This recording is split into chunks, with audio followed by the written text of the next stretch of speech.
সকাল বন্ধুরা, কেমন আছো? আমি বেশ ভালো আছি। আমি টুমকি চলে এসেছি টুমকির চ্যানেলে। দেখো আজকে আমি কি কি রান্না করছি। পাঁচমিশালি তরকারি কেটেই রেখেছি, ধুয়ে ভালো করে পরিষ্কার করে রেখে দিয়েছি। এবারে তোমরা দেখতেই পাচ্ছ পেঁয়াজ আদা রসুন ওখানে কাটা আছে, আর এদিকে ভালো করে নেড়ে চেড়ে নিচ্ছি। পাঁচমিশালি তরকারি, একটা তো তরকারি সারাদিনে করতেই হয়, আর তার মধ্যে আমাদের বাড়িতে দু রকমেরও হয়, এক এক সময় তরকারি হয়ে যায়। আর এদিকে ডালটা ফোড়ন দেব, তেল, আর এদিকে রাঁধুনি ফোড়ন দিয়েছি। রাঁধুনি ফোড়নের গন্ধটা এত ভালো লাগে। আর ডাল সেদ্ধ করে রেখেছি, এবারে দিয়ে দিলাম ভালো করে একটু 2 মিনিট সাঁতলিয়ে, তারপরে দিয়ে দেব জল। রাঁধুনি ফোড়ন দিয়ে দিয়েছি, হলুদ দিলাম, যেরকম ডাল করে তোমরা তো বন্ধুরা জানোই। এবারে জল দিয়ে ভালো করে টকবক করে ফুটাবো, তারপরে নামিয়ে দেব। দেখতে থাকো, সাথে থাকো, পাশে থাকো, আর টুমকিকে ভুলো না। টুমকির চ্যানেলে তোমরা যেভাবে সাপোর্ট করছো সত্যি ভালো লাগছে। অল্প একটু মিষ্টি দিয়ে দিলাম। সকালবেলা তাড়াতাড়ি রান্না করতে হবে, তারপরে তো জানোই বেরোতে হয়। এটা একটা বয়েল সবজি, তেল ছাড়া। তেল ছাড়া বলতে তেল একেবারে অল্প, মানে যৎ সামান্য তেল। একটা বয়েল সবজি করছি। এটা কি জানো? কুলেখাড়া পাতা। ডালটা ফুটে গেল, এবারে নাবাতে হবে।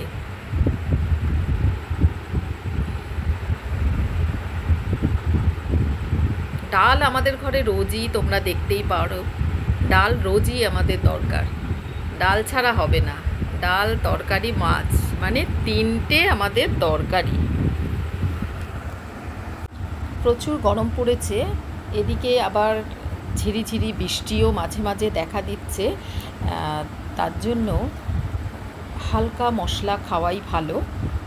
বন্ধুরা, তোমরা কীরকম কি রান্না করো একটু কমেন্টে জানিও। তোমরা কি এরকম আমার মতন হালকা পাতলা ঝোল বা এরকম তেল মশলা অল্প দিয়ে রান্না করো?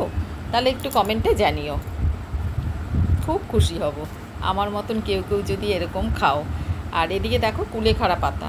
কুলেখাড়া পাতা একটু মানে রক্ত হয়, একটু ফ্রাই করে আমার মেয়েকে দেবো।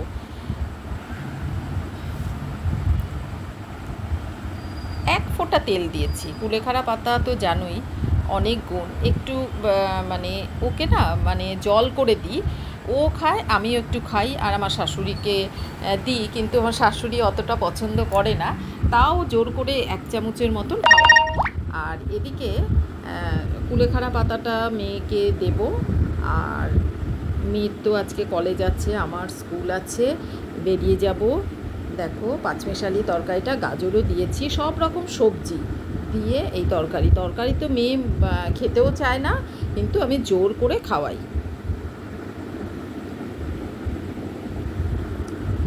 অন্ততপক্ষে একটা বেলা তো খাক। দেখো হয়ে গেল অল্প অল্প, বেশ মাখো মাখো তরকারিটা। আমার কুলেখাড়া পাতাটাও হয়ে গেছে, শাকের মতন করে দিয়েছি। এক এক সময় জল করে দিই। একটু ঢাকনা চাপা দিয়ে দিলাম, পাতাটা নরম হয়ে যাবে। দেখো 2 বেলা তুলে রাখি। তোমরা তো জানো বন্ধুরা, পার্ট বাই পার্ট একেবারে। আর দেখো ডিমের মামলেট, আজকে ডিম করব। আজকে আর মাছ তোমাদেরকে দেখাবো না। রোজ রোজ তোমরা মাছ দেখে দেখে বোর হয়ে যাচ্ছ। আর কি বলবো, দেখো ডিমগুলো চুলতে চুলতে একটু খুলেও গেছে। ঠিক আছে, চলবে। তাড়াহুড়োর রান্নাতে অনেক কিছু তো হয়। দেখো আমাকে তো বেরোতে হবে, এটাই মাথায় চিন্তা হয়।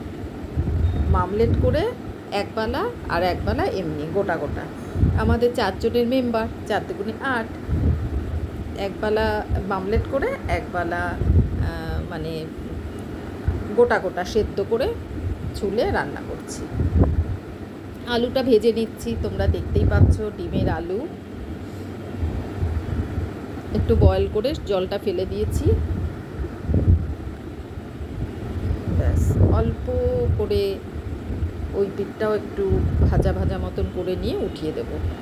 এবারে সব গোটা মশলা দিয়েই করব।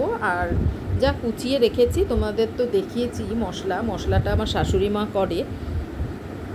টমেটো এই যে সব কুচি, কোনো বাটাবাটি না। পেঁয়াজটা একটু ঘষে নিয়েছি। কোনো গুঁড়ো লঙ্কা বা গুঁড়ো মশলা দেব না। এক ছিটে একটুখানি গুঁড়ো লঙ্কা দেব, কিন্তু একটু রঙের জন্য, আর ফোটা, আর কিছু না, কাঁচা লঙ্কা।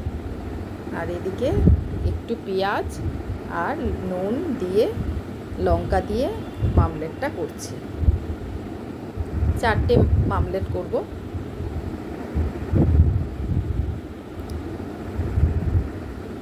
একবেলা মামলেট, একবেলা ডিম। দেখো মশলাটা আমার কষে এসছে, তেলও ছেড়ে গেছে। এবারে টমেটোগুলো নরম হয়ে গেছে, তাও একটু খুন্তি দিয়ে ভালো করে নরম করে দিচ্ছি। আলু মোটামুটি হয়নি, আরও হবে। তোমরা দেখতেই পাচ্ছ বন্ধুরা। আমার এই চ্যানেলটা যদি রান্নাগুলো ভালো লেগে থাকে, প্লিজ লাইক কমেন্ট শেয়ার করতে ভুলো না। আর যারা নতুন আছো তারা সাবস্ক্রাইব করে টুমকির পাশে থেকো। অল্প একটু হলুদও দিয়ে দিলাম। জল দিয়ে একটু কষিয়ে নিচ্ছি, কারণ আলুগুলো আর একটু সেদ্ধ হবে। এবারে পাশের এসে গরম জল করে রেখেছি কড়াতে, দেখো ঢেলে দিলাম।